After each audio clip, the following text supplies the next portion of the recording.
সবাইকে শুভ বিপত্তারিণী পুজোর অনেক শুভেচ্ছা। আজ প্রথম বিপত্তারিণী পুজো। আমি আর মেয়ে রেডি হয়ে নিয়েছি বিপত্তারিণী পুজো দিতে যাব বলে। তো তোমরা কেমন আছো আর কে কে বিপত্তারিণী পুজো আজকে করলে জানিও। তো আমি রাস্তায় বেরিয়ে পড়েছি, আমরা যাচ্ছি। আমার হাতে ডালা নেই কারণ আমার শাশুড়ি মা আগেই নিয়ে চলে এসেছিল। এটা একটা রিলেটিভের বাড়ি, তাদের বাড়িতে এসেছি পুজো দিতে। পুজো শুরু হয়ে গিয়েছিল, আমরা তারপরে ঢুকেছি। দিয়া সেই সময় আরতি হচ্ছিল আর পুষ্পাঞ্জলিও দেওয়া শুরু হয়নি। যাই হোক, পুষ্পাঞ্জলিটা দিতে পেরেছি সময় মতো, যেহেতু উপবাস করেছি পুষ্পাঞ্জলি তো দিতেই হতো।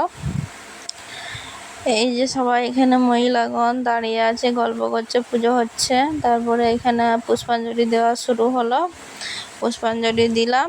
এখানে সবাই সব কিছু তাদের ডালা সাজিয়ে রেখেছে, দেখা যাচ্ছে। পুরোহিত মশাই বলছিল পুষ্পাঞ্জলি হওয়ার পরে সবাই যে যার হাতে ডুরি বেঁধে দিচ্ছিল, ব্রাহ্মণও ডুরি বেঁধে দিচ্ছিল, আমিও পরে নিয়েছি।